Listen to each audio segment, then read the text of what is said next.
Hey mama, welcome to Your Purpose Poppin'. I'm Danielle and this is your bite-sized boost to reset your mindset, release the chaos, and step back into your day with purpose and peace. Over the next few minutes, we'll get refocused, refreshed, and realigned. So let's get to it. Welcome back, mamas. Y'all, today's Purpose Poppin' is going to be about overwhelm. And I have a question for you. I want to ask you, what if your overwhelm is actually from overcommitment? What if it's from overcommitment? Now, I am not saying that your overwhelm is not legitimate, right? But if this overwhelm is a feeling like you wake up with it, you wake up with this overwhelm. It's not you're going through the day and then you start to feel overwhelmed because of this, that, and the other thing, right?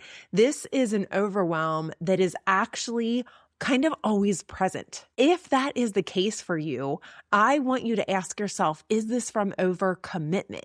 And I have a quote that I'm going to start with. This is from Lisa Turkhurst that says, the more you say yes to things that don't matter, the less you can say yes to things that do. I'm going to read that one more time. The more you say yes to things that don't matter, the less you can say yes to things that do matter. We have been talking about peace and prioritizing and just figuring out what is important to you and why, right? We've been focusing a lot on this lately. And I started to think about this going into the summer, right? Like around here, we can't decide if it's like spring or summer or winter. It seems to be like all over the place. So we have had some really hot, like 80 something, 90 degree weather, and then it plummets down. And last night we had a frost warning. It's just crazy.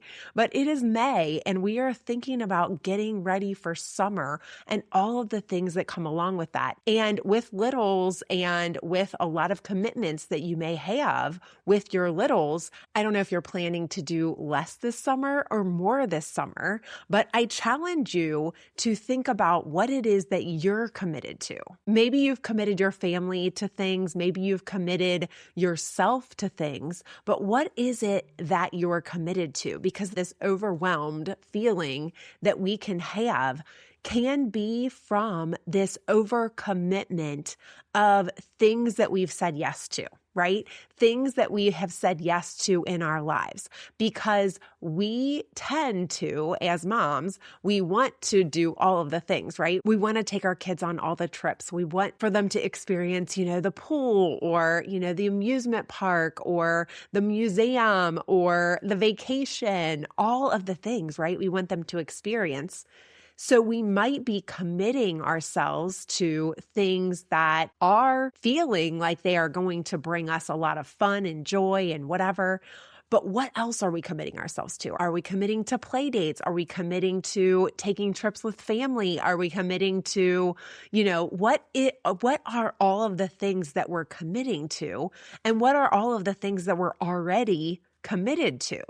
I want you to take an inventory of that this week, because overwhelm is real, right? Like overwhelm can come from just thinking about all of the things that we have on our to-do list, right?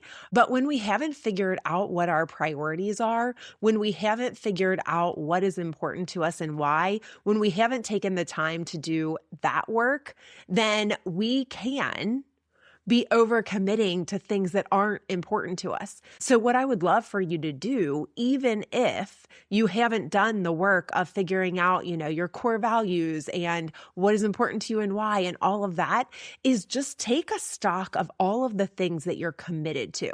And by that, I don't necessarily mean like your to-do list, right? Like you're for sure going to have to be committed to, laundry and cooking and cleaning and grocery shopping and all of those things. Like those are just daily household things. And you can write that on your list if you'd like. But what else are you committed to? What are the things that are taking up your time? What are the things that you have said yes to, or that you can anticipate saying yes to? If you know that you always take a trip with a family, or you go to see in-laws, or, whatever your commitments are that you've already made, but also ones that will come up, I would love for you to just write them down and do a gut check of how do these make me feel? Do these feel like they will bring me joy, like they will bring us pleasure, like they will give me and my family what I am looking for?